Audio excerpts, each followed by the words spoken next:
अगर आप कक्षा 10 में हैं और सोचते हैं कि सरमन एट बनारस सिर्फ एक बोरिंग पाठ है, तो जरा रुक जाइए। यह कहानी सिर्फ एक पाठ नहीं, बल्कि जीवन का एक गहरा सच है जो हर विद्यार्थी को समझना चाहिए। और अगर आपने यह वीडियो पूरा देखा, तो शायद आप दुनिया को देखने का नजरिया बदल देंगे।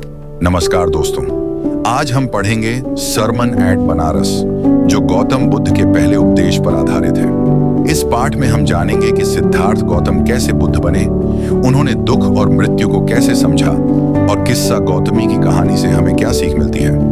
सिद्धार्थ गौतम का जन्म एक राजघराने में हुआ था। उन्हें बचपन से ही हर सुविधा मिली थी, लेकिन एक दिन जब उन्होंने वृद्धावस्था, बीमारी और मृत्यु को देखा, तो उनके मन में जीवन को लेकर अनेक प्रश्न उठे। उन्होंने समझा कि यह दुनिया केवल सुख नहीं, बल्कि दुख से भी भरी हुई है। और उसी दिन उन्होंने निर्णय लिया कि वे सत्य की खोज करेंगे और संसार से दूर होकर एक साधु का जीवन जिएंगे। वर्षों तक तपस्या और ध्यान करने के बाद उन्होंने बोधगया में एक पीपल के वृक्ष के नीचे बैठकर साधना की, और वहीं उन्हें ज्ञान की प्राप्ति हुई। अब वे सिद्धार्थ नहीं, बल्कि बुद्ध बन चुके थे, यानी जागृत व्यक्ति। ज्ञान प्राप्ति के बाद बुद्ध ने अपना पहला उपदेश बनारस के पास सारनाथ में दिया। यही उपदेश सरमन एट बनारस कहलाता है। बुद्ध ने इस उपदेश में एक महिला की कहानी सुनाई, जिसका नाम था किस्सा गौतमी। किस्सा गौतमी का इकलौता पुत्र बहुत कम उम्र में मर गया था। वह शोक में पागल हो गई थी और उसे कोई ऐसी दवा चाहिए थी जिससे उसका बेटा जीवित हो जाए। जब वह बुद्ध के पास पहुंची, तो बुद्ध ने कहा, मैं तुम्हें एक उपाय दूंगा, लेकिन तुम्हें एक सरसों का दाना लाना होगा उस घर से जहां किसी की मृत्यु न हुई हो। किस्सा गौतमी ने गांव-गांव घूमकर घर-घर पूछताछ की, लेकिन उसे एक भी ऐसा घर नहीं मिला जहां किसी की मृत्यु न हुई हो। अंत में उसने समझा, मृत्यु एक ऐसा सत्य है जिससे कोई नहीं बच सकता। बुद्ध का संदेश बिल्कुल सीधा था।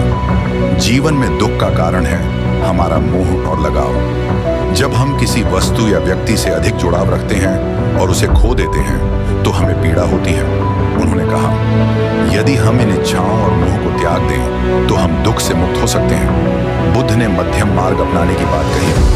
ना अधिक सुख, ना अधिक त्याग, बल्कि संतुलित जीवन ही शांति देता है। अब जान लेते हैं इस पाठ से जुड़ी कुछ परीक्षा में आने वाली मुख्य बातें। पहला, किस्सा गौतमी की कहानी मृत्यु के सार्वभौमिक सत्य को दर्शाती है। दूसरा, बुद्ध का उपदेश हमें सिखाता है कि दुख से मुक्ति केवल समझ और आत्मज्ञान से ही संभव है। तीसरा, मोह और लालच ही दुख का कारण बनते हैं। चौथा, मध्यम मार्ग ही जीवन का संतुलन है। सोचिए, जो ज्ञान हजारों साल पहले दिया गया था, वह आज भी हमारे जीवन में कितना उपयोगी है। अगर हम मृत्यु और दुख को समझ लें, तो शायद हम जीवन को और अच्छे से जी पाएंगे।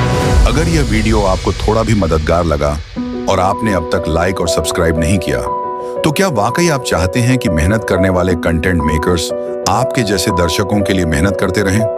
एक बटन ही तो दबाना है, लेकिन हो सकता है आपकी वो क्लिक किसी और की सफलता का कारण बन जाए। सोचिए और फिर निर्णय लीजिए।